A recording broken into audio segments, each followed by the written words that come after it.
Il va remettre la frappe. Ils sont magiques les Monégasques. J'ai un scoop pour vous. La frappe croisée magnifique. Égalisation pour l'AS Monaco. Ce soir, je vais dire tout haut ce que tout le monde pense tout bas. Radio Diagonale, la web radio 100% rouge. Eh bien, bonjour, bonsoir à toutes et tous. On se retrouve sur Radio Diagonale pour ce premier débrief de la saison 2024-2025. On n'a pas fait beaucoup d'émissions depuis la fin de saison dernière. Il y a juste eu deux petites gazettes du mercato qui sont tombées là dans les dernières semaines avec Damien et Patrice. Et là, pour le retour des débriefs, je serai avec Adrien et Quentin. Salut messieurs. Salut tout le monde, heureux de démarrer une nouvelle saison encore à vos côtés. Voilà, comme tu le disais, été assez calme et là retour sur le pain quotidien. Donc c'est reparti pour une saison. Bah, été assez calme, faut dire en tout cas moi à titre personnel, j'avoue que j'ai d'un point de vue club, juste voilà, club. Mais j'ai complètement c'était très bien comme ça. Je suis complètement sorti de Monaco pendant plus de 2 mois, je me suis intéressé à absolument rien. Il y avait suffisamment d'autres événements sportifs de plus grande ampleur. C'est clair. Mais là maintenant, ouais, c'est le retour de la Ligue 1, c'est le retour du foot. Et donc Monaco qui recevait en ouverture l'AS Saint-Etienne hier soir. Alors, je ne sais pas sous quelle forme vous avez regardé le match. Nous, je crois que dans l'équipe, on a un peu de tout. On a qui sont dans la légalité, on a du Discord, on a du Telegram, on a du YouTube via VPN. Ah, bref, on arrive tous à voir le match plutôt en bonne qualité.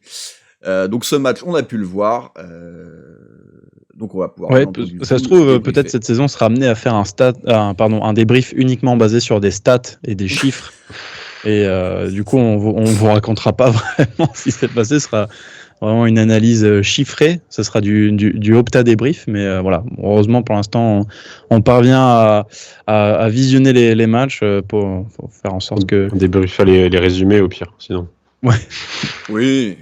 Bah non, mais je pense que, en tout cas, le YouTube brésilien, ça, je pense qu'il n'y a pas de raison que ça saute un jour. Donc, on dévoile pas tes sources, Ram, ça va sauter. Ça. Oh, mais non, le mec, non.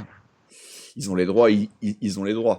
Donc voilà, donc ce match, Monaco s'impose 1-0, but de Minamino, victoire un peu poussive, même s'il y a eu des bonnes choses. Donc on va commencer par les habituels.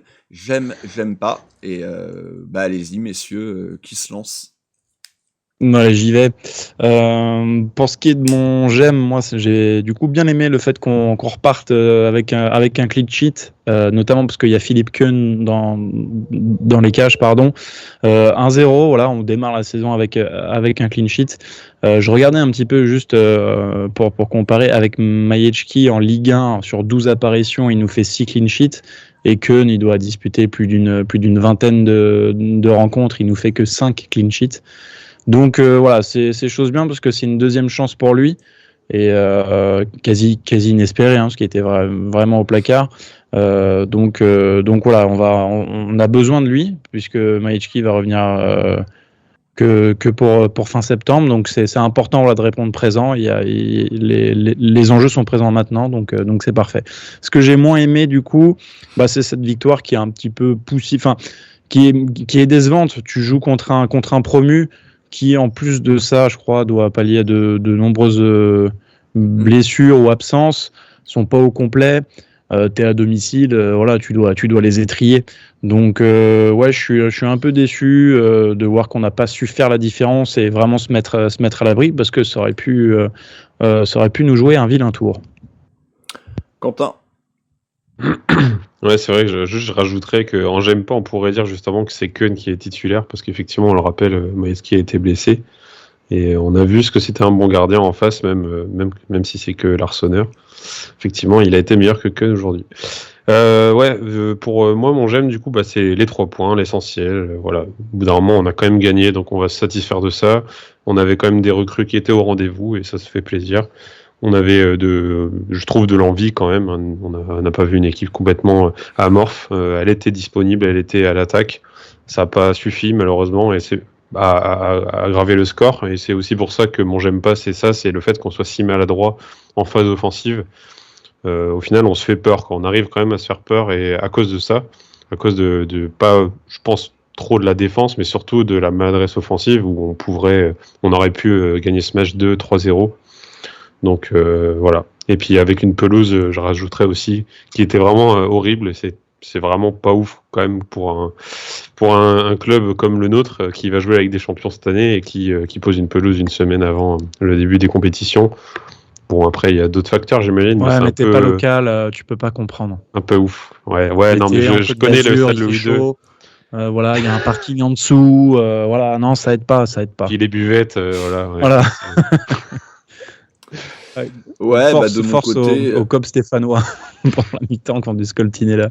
Déjà Ouais, qu'on a dû leur enlever leur maillot aux Stéphanois qui venaient dans le stade, là. Parce qu'ils n'avaient pas les couleurs de Monaco. Ça, tant mieux. Ouais, mais bon. Ouais, c'était hors parkage, ouais. Bon, ça, c'est un autre débat, mais bon, ça, c'est malheureusement la tristesse du football. Moi, de mon côté, j'ai aimé, voilà, évidemment, c'est cette victoire, c'est les 3 points pour lancer la saison, avec une équipe à qui, quand même, il manquait plusieurs joueurs très importants, hein, parce que Majeki, on en avait parlé dans notre émission Bilan, ça a été certainement le tournant de l'année. Singo, Golovin, pas loin d'être les deux meilleurs joueurs de la saison dernière, et tu rajoutes un Caio Henrique qui était sur le banc, mais bon, qui était déjà un petit peu rentré contre Barcelone, qui revenait de blessure, donc qui est certainement pas encore apte à disputer une rencontre dans son intégralité et à minima à la débuter. Donc on parle quand même de 4 joueurs très importants, en tout cas 3 joueurs de champ plus notre gardien de but. Et malgré ça, voilà, t'arrives à l'emporter, heureusement, j'ai envie de dire, malgré tout, face à une équipe qui vient de monter de Ligue 2 et à qui il manquait également des joueurs. Mais voilà, l'important, c'est l'essentiel, comme ils disent dans l'after. Mais après, sur le j'aime pas, oui, forcément, le j'aime pas, je vais vous rejoindre aussi sur la qualité de la pelouse et puis le manque d'efficacité offensive qui est quand même bien... Symbolisé bien par un joueur, tu veux incarné, dire ouais, bien incarné par notre attaquant américain qui semble de nouveau repartir sur des bases Copier-coller. insatisfaisantes. Voilà, moi j'ai toujours dit, très rapidement l'année dernière, j'ai mis un trait sur sa saison et je voulais le garder et puis lui donner évidemment sa chance l'année prochaine. Ça a commencé hier, il y a eu qu'un match, mais les débuts pour l'instant sont assez décevants. Le 11, justement, Adrien, j'en parlais, il manquait quand même pas mal de joueurs, mais Monaco venait de remporter la Coupe Mickey face à Barcelone, et donc La Gamper Club. donc Hutter avait décidé somme toute logiquement, hein, de réaligner le même 11 victorieux 3-0 face au Barça. Ouais, pas de surprise. On reprend les mêmes et on recommence. Enfin voilà, c'est bon une première journée de championnat. Hein, je le vois simplement comme le prolongement finalement de la phase de prépa. Hein. Les équipes sont pas encore prêtes, donc on s'appuie avec les joueurs qui ont disputé aussi le plus de minutes dernièrement, avec qui on a pu créer déjà certaines choses. Donc il y a déjà c'est vraiment une période assez atypique avec pas mal d'interrogations, notamment d'un point de vue physique.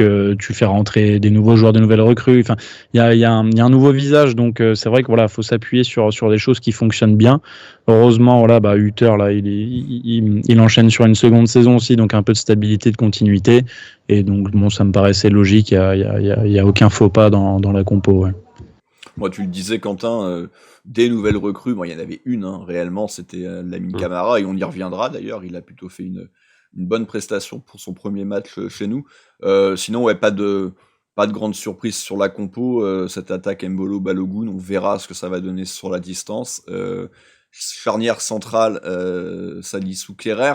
On rappelle, hein, Singo suspendu, donc quand il va revenir, il sera bien entendu titulaire. Ou ça sera la grande question. Ouais, ça c'est la question. Ouais.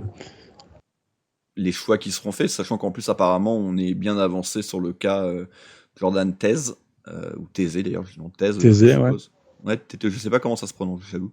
Taisez-vous. Qui un peu comme Singo a aussi ce profil latéral droit et défenseur central, donc on verra bien. Qui n'est pas entré en jeu et qui n'a pas joué là. Le PSV jouait cet après-midi oui. là. Oui, c'est ça. Et je crois qu'il n'est même pas rentré en cours de jeu. Bah, apparemment c'est bien avancé. On parle de 12 millions et Vanderson serait sur les tablettes de Tottenham pour un peu plus de 30 millions visiblement. Alors, ça me paraît fou, mais bon, on prend. Ouais, je pense que si l'un arrive, l'autre s'en va. Surtout qu'en plus Vanderson quand même est quand même décevant depuis une bonne saison et ce qu'on avait entreaperçu lors de ses débuts, on a un peu plus de mal à le revoir. Et encore une fois, hier, il a pas été mauvais, mais on va dire qu'il n'est pas dans le top tiers des éléments, en tout cas pour moi. Quentin, un mot à ajouter? Non, je suis assez d'accord avec ça. Puis en plus, le fait qu'effectivement, on va pas recruter, je pense, un Jordan Taizé pour qu'il soit sur le banc. Donc effectivement, ça sent le départ pour Anderson, même si c'est quand même un joueur qui nous a gratifié d'une passe décisive. On en reparlera juste après. C'est vrai. Justement, maintenant, le match à proprement parler, on va parler de la première mi-temps. Alors, je vais plus vous en laisser parler, puisque moi, je n'étais pas encore rentré, donc j'ai raté à peu près jusqu'au but. Donc j'ai vu évidemment après un résumé du match et j'ai vu qu'on s'était procuré pas mal d'occasions lors de cette première demi-heure. Globalement, qu'est-ce que vous en avez tiré de cette première partie de match? Quentin, si tu le permets, moi je trouvais que on avait pris le match par le bon bout. On s'est créé pas mal de situations, mais pas mal sur phase arrêtée finalement. Et Lamine Camara se chargeait des coups de pied arrêtés, plutôt bien. Donc là aussi, ça sera un truc à noter. C'est que tout de suite, il s'impose en tout cas en l'absence de Golovin ou de Caillot. C'est lui qui se charge des coups de pied arrêtés. Ils ont toujours trouvé preneur de la tête. On n'a pas eu de réussite, mais il y a notamment une belle situation pour Balogun au deuxième poteau un peu oublié, qui reprend du plat du pied sécurité, mais ça ne parvient pas à tromper la vigilance de l'Arseneur qui fait une belle parade manchette. Ça c'est vraiment la plus belle situation dans ce premier quart d'heure. On est plutôt bien. Après, c'est un match de prépa. Je le répète, j'insiste là-dessus. C'est vraiment toujours un contexte un peu spécial. Saint-Étienne, ils essaient de sortir de temps en temps. Et ils y arrivent plutôt bien avec leur pivot Sissoko devant. Mais en soi, je trouve qu'on a la main mise quand même sur le match. Il y a un contrôle vraiment. On sent qu'on est clairement au-dessus de notre adversaire. Ouais, puis moi je trouve qu'on est surtout, on est là pour marquer le premier but. Clairement, on a eu l'habitude aussi de ça, de mettre justement le match à notre compte. Et effectivement, alors moi, l'accent de Balogun, je me dis que c'était même bizarre qu'il soit retrouvé tout seul comme ça. Effectivement, il s'est trop appliqué en fait à mettre un plat du pied et il la rate. Bon, on peut se dire c'est pas possible, ça recommence comme la saison dernière au bout de 5 minutes. Et on pourrait se dire bon allez, c'était juste cette occasion-là, sauf que un quart d'heure plus tard, il nous a refait une belle où il est un peu lancé en profondeur. Alors une petite profondeur quand même, on était quand même pas mal dans leur camp, dans leurs 30 derniers mètres. Et en fait, il se retrouve clairement face au gardien, un duel un peu où il va protéger son ballon avant, mais il résiste pas au retour d'Abdelhamid qui va chipper un peu le ballon en touchant un peu avant qu'il frappe. Et je pense que c'est ça qui fait qu'il loupe la frappe et qu'il la met juste à droite. Vraiment. Je pense quand même je vois dans les ralentis qu'il bouge un peu la balle avant, alors peut-être que du coup c'est pour ça qu'il la rate. Mais après de base, il aurait pas dû protéger autant le ballon, je pense qu'il aurait dû tirer aussi vite. C'est vrai que Balogun immédiatement en fait se plaint auprès de l'arbitre. Il tombe un peu, je pense qu'il est entraîné par il y a rien, ouais. par l'élan d'Abdelhamid. Oui, il y a absolument rien. Mais alors là, ce qui est incroyable, c'est de ne pas cadrer en fait à cette distance-là en situation de face à face, que tu ne parviennes pas à cadrer. Alors j'ose espérer qu'effectivement c'est le retour d'Abdelhamid qui l'empêche, mais moi sincèrement, j'ai pas l'impression que il puisse entraver à ce point-là sur la finalité de l'action, et je pense que Fola est coupable là-dessus. Si on pourrait, je pense à Pierre et son fameux générique fait entrer l'accusé. Mais non, pour moi ça c'est, si tu cadres pas, c'est criminel. Mais bon, on va vite oublier ça de toute façon, parce que le but de Minamino refusé, je crois. Alors je sais pas quand il intervient, son premier but refusé. Si c'était avant cette action ou pas. Il me semble que c'est après. C'est après ce raté. Mais ouais, c'est pas longtemps après. Puis même, le premier but refusé, il est à la 21e. Ouais. Ouais, donc c'est ça. Ouais. Donc c'est avant encore même. Sur une belle action avec. Alors durant toute cette première mi-temps, on voit un Ben Seguir aussi qui vient chercher le ballon, prend beaucoup part au jeu et fait le lien finalement avec les milieux et l'attaque. Et je l'ai trouvé assez entreprenant, plutôt précieux même, pour mettre du lien dans les séquences offensives. Et là, ça revient sur Minamino. Après, il y a Ben Seguir qui va chercher Mbolo et qui, d'une subtile déviation dos au but, qui bloque bien. Enfin, voilà, il a été précieux durant tout le match.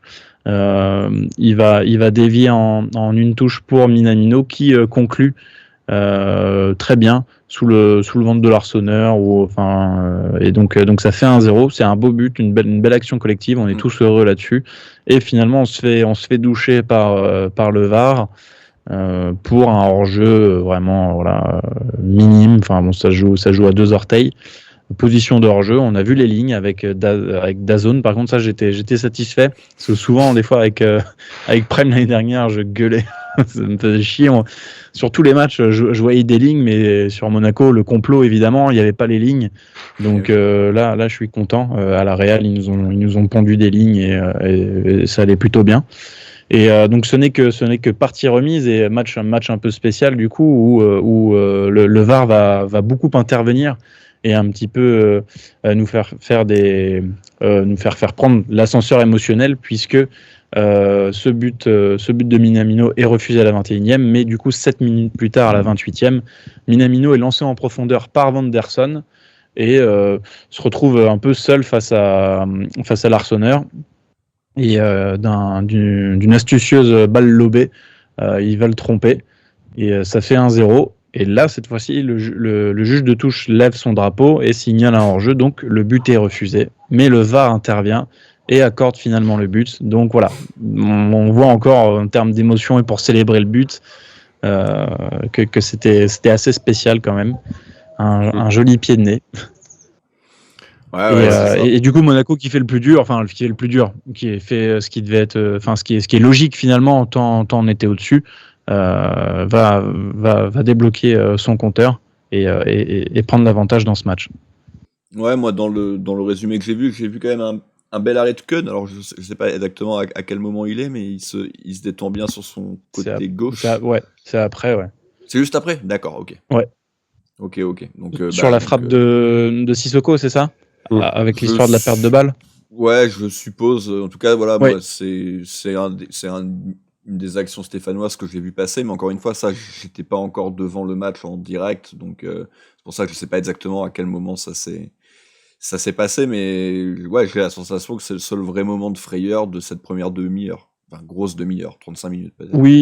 Oui, en fait, côté stéphanois, il n'y a que Sissoko qui pose pas mal de problèmes, je trouve, quand même, à notre arrière-garde monégasque. Je pense dans le premier quart d'heure, il a une situation où il cadre pas, dans un angle assez fermé. Mais ensuite, il va marquer... il marque un but, mais il est hors jeu de 3 mètres.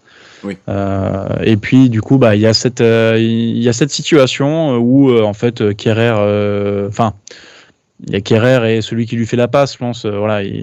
Il bégaye un peu balle au pied et ça profite à Sissoko qui se présente seul face à Keun. Et heureusement, le portier suisse sort la bonne parade. Et c'est en ça aussi que ça rejoint mon j'aime, parce qu'il a été quand même acteur finalement dans ce clean sheet. Il sort cette parade au bon moment, juste avant, peu de temps avant la mi-temps. Ouais, Keun décisif, on peut le noter, ça c'est vrai. Ok. Ouais, donc moi, à partir de là, j'ai à peu près... du coup, j'ai pris le match 33, 34e, on va dire. Et globalement, je me suis un peu fait chier jusqu'à la mi-temps. Par contre, ce qui m'a assez vite sauté aux yeux, c'était l'importance d'Embolo au milieu de terrain, dans cette déviation, dans son jeu dos à la défense stéphanoise, qui nous a permis d'avoir 2-3 situations. J'ai particulièrement en mémoire un contre où il joue parfaitement la déviation pour Ben Seguir. Il y a un 3 contre 1. Et Ben Seguir joue extrêmement mal le coup, parce qu'il le joue pour lui, c'est une chose, mais il le joue très mal et il finit par s'enfermer dans la surface de réparation et ne pas réussir à bien conclure l'action, alors que très clairement il y avait certainement possibilité de donner le ballon. Alors c'était certainement pour Balogun, donc je peux comprendre une certaine réticence. Mais bon, il faut quand même lui donner 2-3 ballons de temps en temps. Mais globalement, pas la sensation qu'il se passe énormément de choses sur cette fin de première mi-temps. Et donc la seconde mi-temps, messieurs, pareil, Monaco globalement, on a la sensation que Monaco domine, on a plutôt le ballon, on est plutôt chez eux. Il va y avoir cette histoire du penalty justement invalidée puisque Ben Seguir en fait vient s'emplâtrer dans les jambes du défenseur stéphanois. Monaco a des situations, peut-être un petit manque de jus sur la fin du match et c'est pour ça d'ailleurs que j'ai pas de réel top moi pour ce match, mais autant j'avais trouvé Mbolo très bon, autant je trouve que sur la fin il lui a manqué un petit peu de fraîcheur peut-être pour mieux gérer 2-3 situations.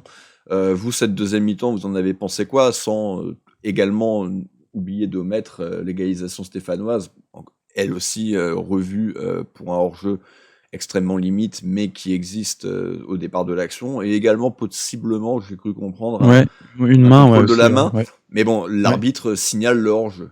Le geste qu'il fait, ce n'est pas la main, donc bon, voilà. Oh, c'est vrai que la seconde on peut dire que mi-temps, le hors-jeu intervient avant la main, donc la faute et le hors-jeu, donc ouais. Bref. Vas-y, Quentin.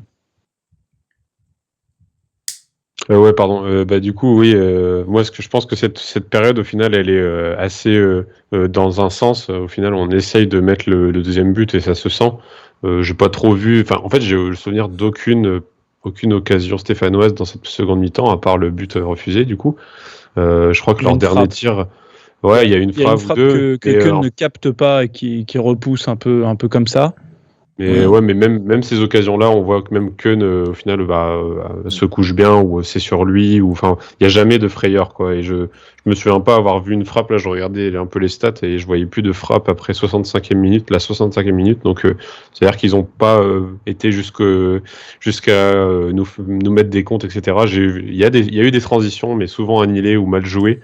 Et effectivement, on n'a pas été trop peur à part ce but, et c'est pour ça que je me suis dit c'est pas possible de prendre ce but, quoi, sachant qu'on a eu des occasions, d'énormes occasions en plus pour mettre le 2-0. Donc t'en as parlé, le péno qui aurait pu être sifflé, ou si Ben Seguir n'était pas tombé, aurait pu quand même jouer cette action. Le nombre de fois aussi où il y a eu des actions où on a juste à faire la dernière passe. Là, j'ai en mémoire une où on la donne à Balogun qui contrôle le frappé direct, ou alors c'est Minamino, je sais plus. Minamino, c'est Mbolo qui peut-être lui donne Minamino, parfaitement. Ouais. Ouais, c'est ça, Minamino qui aurait dû clairement frapper et qui a contrôlé avant de frapper. Au final, donc l'Arseneur qui fait un très bel arrêt.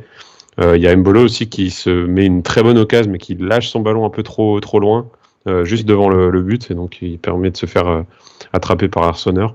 Mais ouais, vraiment pas mal d'occasions où on peut se dire que on aurait pu largement mettre ce deuxième but et se mettre à l'abri, mais on se facilite pas le match au final dans cette seconde période.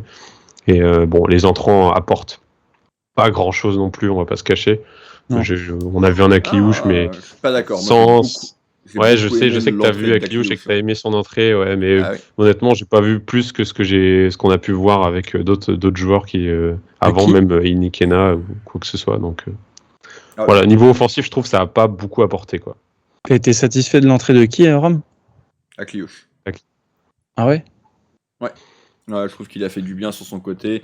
Il nous a procuré une ou deux vraies bonnes situations. De toute façon, j'aime beaucoup ce joueur. Sans les comparer directement, mais je le préfère à Ben Seguir. Je préfère ses qualités. C'est moins un soliste, c'est moins un croqueur. Ben Seguir, on y reviendra. Hein. Moi, je n'ai pas trouvé son match exceptionnel hier, parce que je trouve qu'il en fait trop et que ça gâche un petit peu sa prestation globale. Après, encore une fois, c'est vrai que j'ai pas trop vu la première demi-heure et visiblement, c'est là où il a été le plus en verve. Donc très clairement, ça entache un petit peu mon analyse de son match, même si, voilà, on y reviendra. Pour moi, il fait pas un mauvais match, mais je trouve que il en fait trop, et cette histoire de penalty en est quand même une bonne preuve. Donc voilà, Monaco s'impose 1-0, Monaco s'est fait un petit peu peur, heureusement que ce but est invalidé, sinon c'était dès le début 2 points de bêtement perdus, alors qu'on aurait dû se mettre à l'abri. Donc voilà, Monaco est co-leader de Ligue 1 avec les autres favoris qui l'ont emporté, à savoir PSG, Marseille et Lille. Pour l'instant, 4 des équipes attendues, on va dire, dans le top 5. Puis on peut penser que la 5e équipe et Lyon ont gagné. Lyon joue à Rennes. Aucun faux pas, ouais. Eux, ils ont un gros premier match cet après-midi. Donc, un gros deuxième aussi. Un gros deuxième aussi. C'est vrai qu'on y est non tous, non, mais on est quand même un bon petit paquet la semaine prochaine à Lyon pour voir peut-être la 4e défaite en 4 ans. Hein. On est consécutive, ouais. Oh, on adore une petite. On aime bien se faire du mal. Hein. Il faut noter que c'est un peu de mieux en mieux. Donc l'année dernière, on était vraiment pas loin. Enfin, même pas l'année dernière, hein, c'était il y a 3 mois. Donc là, peut-être que ce coup-ci, on va passer Après, le cap. C'est rarement en début de saison qu'on les affronte chez eux, il me semble, non? De mémoire, c'est la première fois qu'on les affronte carrément dès août, quoi, chez eux. Bah, en tout cas, sur les dernières saisons, oui, parce que... Oui, c'était plutôt en fin de... Ouais, peut-être si on est moins libéré. Il y a moyen.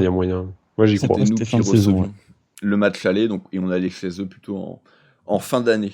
Donc la seule victoire, il faut remonter à l'année du titre, avec Mbappé. Mbappé et Touzard qui m'avait fait chier. Mbappé et je sais pas si c'est Bernardo qui marque ou je sais plus. Falcao, je sais plus. Ouais. Je sais plus du tout. Voilà, ouais, j'avoue. Non mais Mbappé, je l'ai bien en tête quand il élimine le gardien. Je crois, je dis pas de bêtises. Mais ouais, 2-1 en tout cas, ouais. Ça, on s'en rappelle. Le petit débat, alors on n'en a pas parlé, mais vu qu'on n'a pas participé, nous, aux émissions... Falcao. Ah, voilà. Le meilleur numéro 9 de ces 15 dernières années. Et comme d'hab, Touzard qui était même pas loin d'un doublé, je crois qu'il fait un poteau en fin de match ou un truc comme ça. Bref. Je me souviens du but de Touzard. Donc ouais, non, le petit débat, vu qu'on n'a pas participé aux émissions Mercato, rapide, hein, c'est pour vous, quels sont les mouvements impératifs à réaliser d'ici la fin du Mercato, donc d'ici la fin du mois d'août. Je pense qu'on va tous s'entendre sur... je pense, sans trop de suspense et sans trop de surprise, je crois qu'on peut tous avancer qu'il va falloir remplacer Youssouf Fofana. On voit hier, du coup, dans les changements opérés par Hutter, donc Zakaria, encore une fois, un peu fragile. Hein. Il termine pas le match. Alors, autant au Camp Nou, c'était même pas au Camp Nou d'ailleurs, c'était à Montjuic.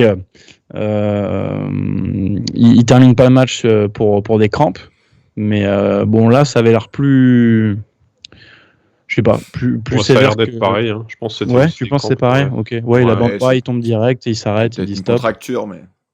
Ouais. Bon, Ben Seguir aussi, n'aura pas terminé le match.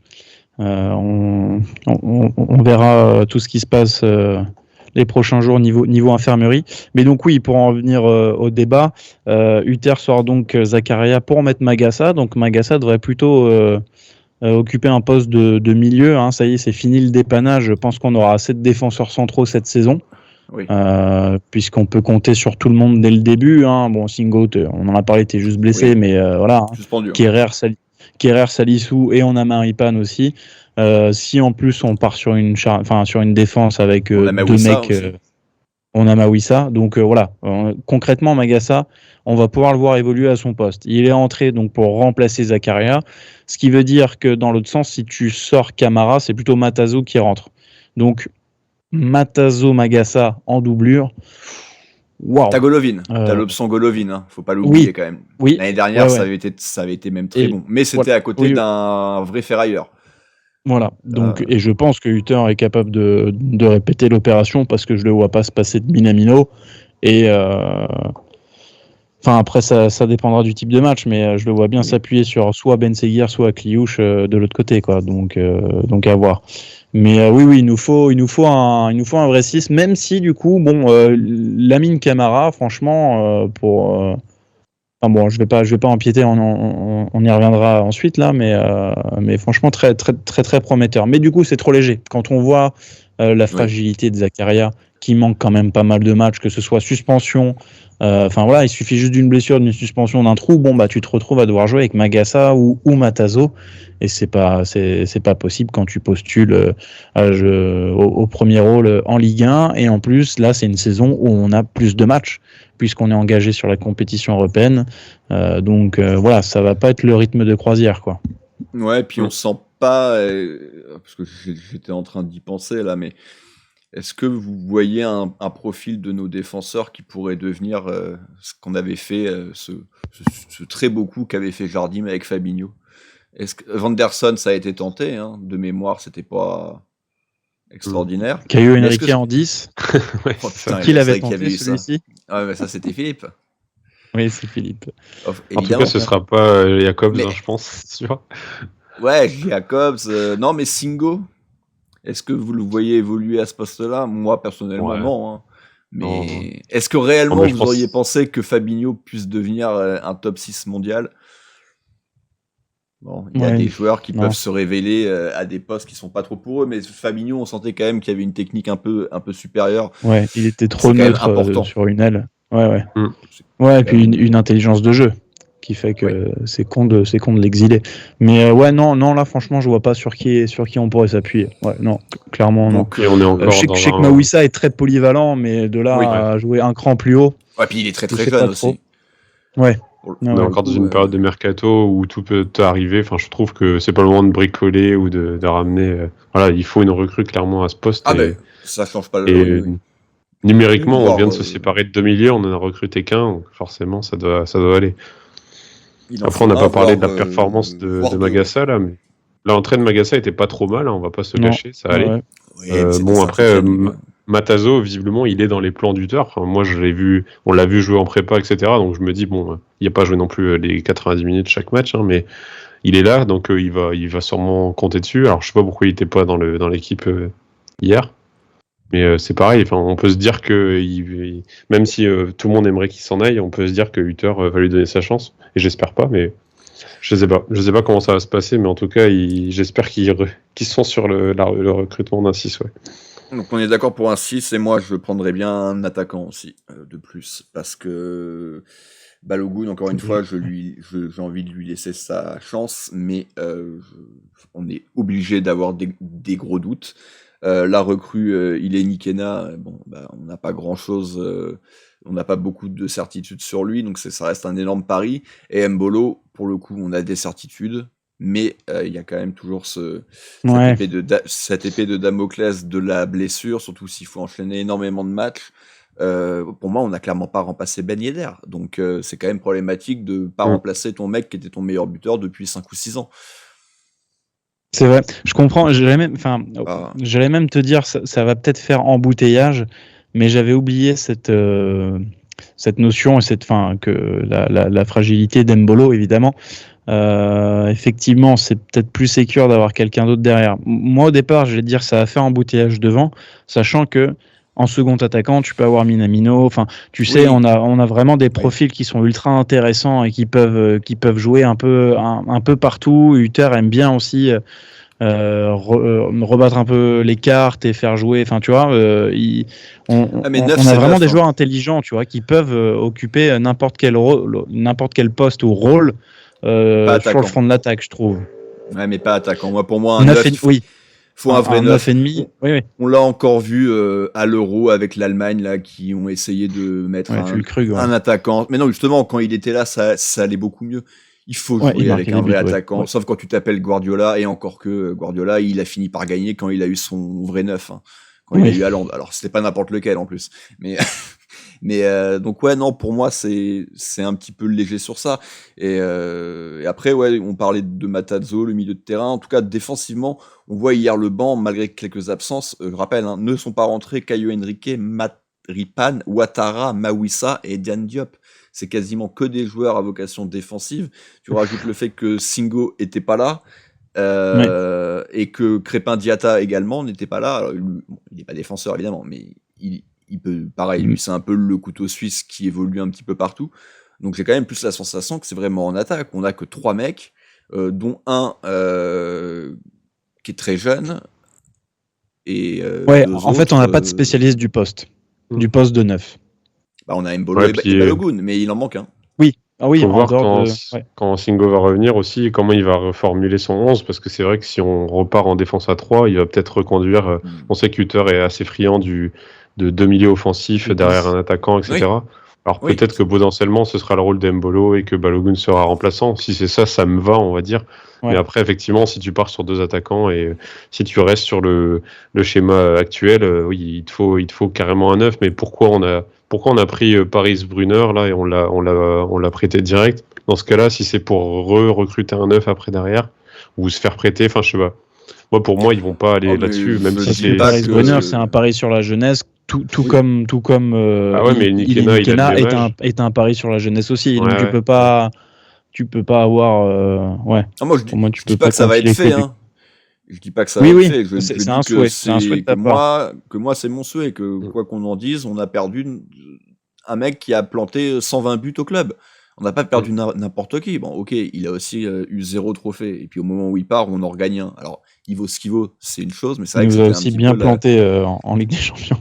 c'était un peu la blague. C'était un peu la blague quand même. Mais pour moi, ouais, c'est trop léger. Même si t'as qu'une pointe, c'est trop léger parce qu'en fait, oui, si tu me dis que Mbolo va pas être blessé de l'année et que Balogun va retrouver un super niveau et qu'il va nous planter 25 buts, bah je te dis bah oui, ok, bah c'est bon. On a ce qu'il faut. Sauf que j'ai trop de doutes, j'ai trop d'incertitudes sur ces deux joueurs pour des raisons complètement opposées. Il y en a un, je sais a priori qui va jouer, mais qui va nous prendre la tête. Et il y en a un autre qui va être bon, mais j'ai un peu peur que on l'ait pas, qu'il rate ne serait-ce que 15 matchs cette année. Ça sera déjà 15 matchs de trop si derrière ton numéro 9 remplaçant fout pas un pied devant l'autre. Bon. Non, puis t'as l'enchaînement des matchs, la Coupe d'Europe, je suis d'accord. Ouais, voilà, c'est pas le rythme de croisière de la saison précédente. Ouais. Donc, dites-nous en commentaire, hein, vous, votre ressenti vis-à-vis de la question du 9, si pour vous il est primordial que l'ASM, que Skuro aille en chercher un avant la fin du mercato ou non. Et dites-nous aussi qu'on a oublié Dan Diop dans les milieux, mais on en parlera. On l'a oublié tout court. J'ai dit qu'il était sur le banc. J'ai dit qu'il était sur le banc. C'est déjà pas mal. Rome l'a mis dans la catégorie des joueurs défensifs. Ouais, mais déjà je l'ai mis dans une catégorie. C'est déjà pas mal. Oui. Non, mais on a confiance en lui. Peut-être que ça va devenir un crack, comme son frère. Ça va peut-être être la bonne surprise de la saison. Son frère qui était annoncé si fort et qui ne fait plus rien, évidemment, un peu comme attendu.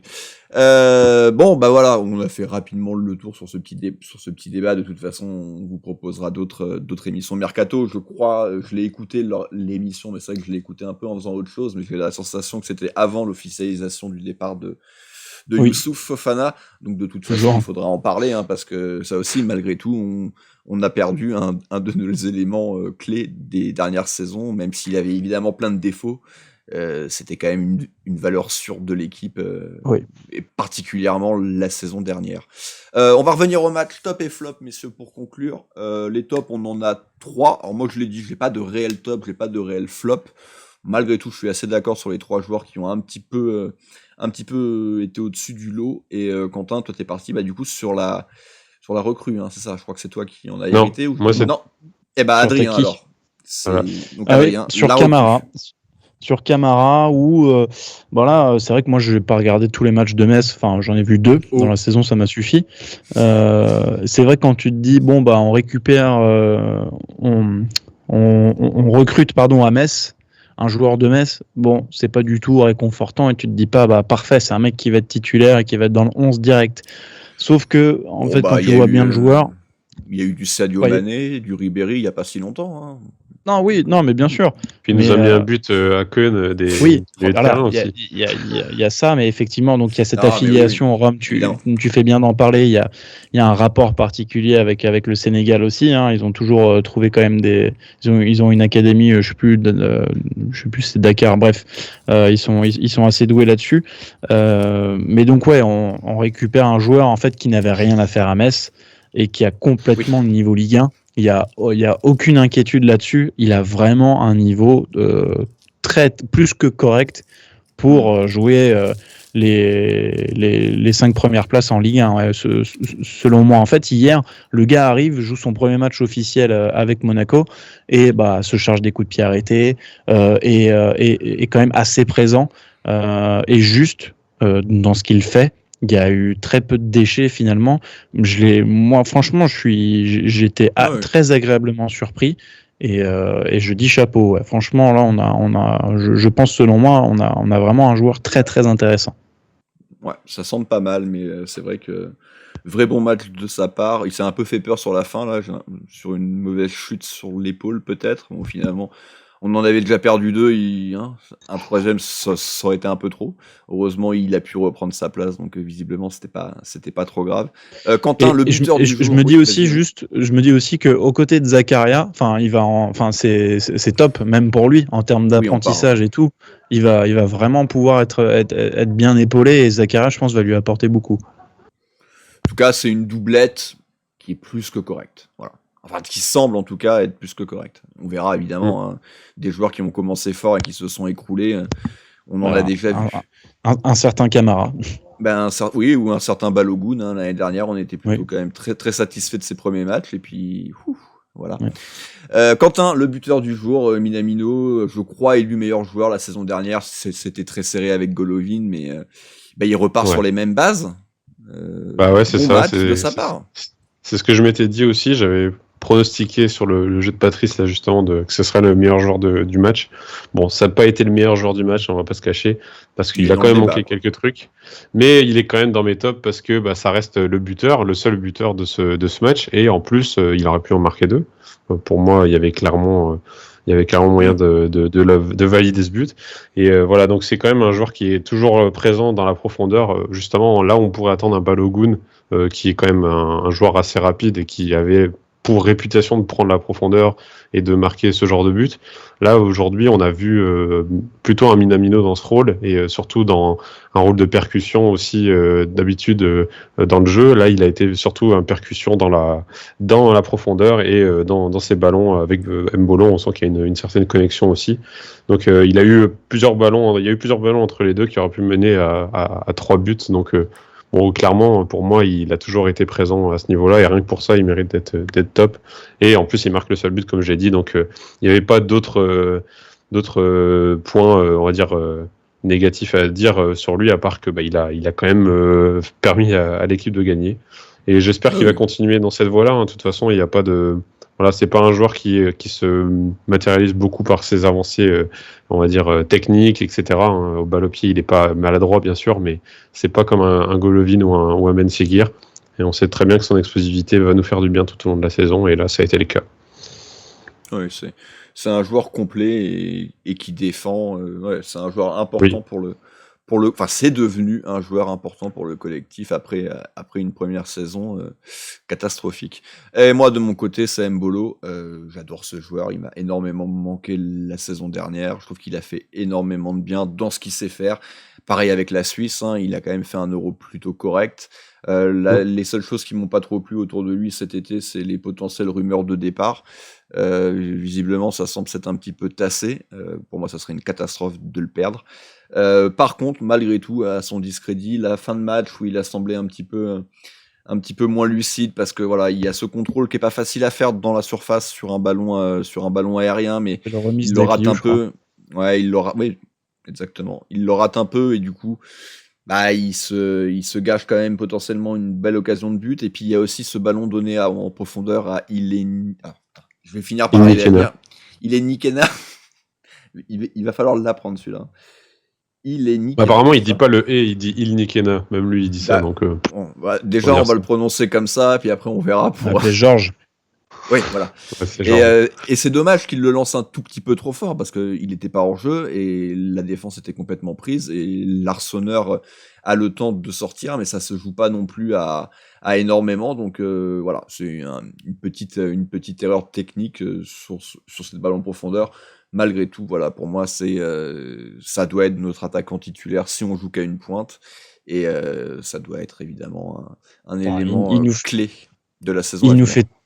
Il nous fait tellement de bien, mais justement dans cette gestion de fin de match où je trouvais qu'Akliouche apportait pas grand chose et il perdait les ballons, où il se passait rien du tout, Vanderson était cuit aussi, il faisait que les mauvais choix. Mbolo nous a quand même permis de conserver le ballon, d'être dans le camp stéphanois, et ça c'est tellement important dans des moments à 1-0 où finalement ça se joue à rien et que t'es pas à l'abri de te faire punir. Voilà, ça nous a quand même bien rassuré, mais effectivement, tu l'as dit, assez émoussé physiquement. Je pense que 90 minutes dans un match, ça fait très longtemps qu'il n'a pas dû les faire, puisqu'en Suisse déjà ça tournait beaucoup, et puis il revenait de blessure, donc ils l'ont un peu ménagé. Donc voilà, c'est assez logique finalement, mais il est tellement important et crucial pour le bien de l'équipe. Tout à fait. On est bien d'accord sur ça.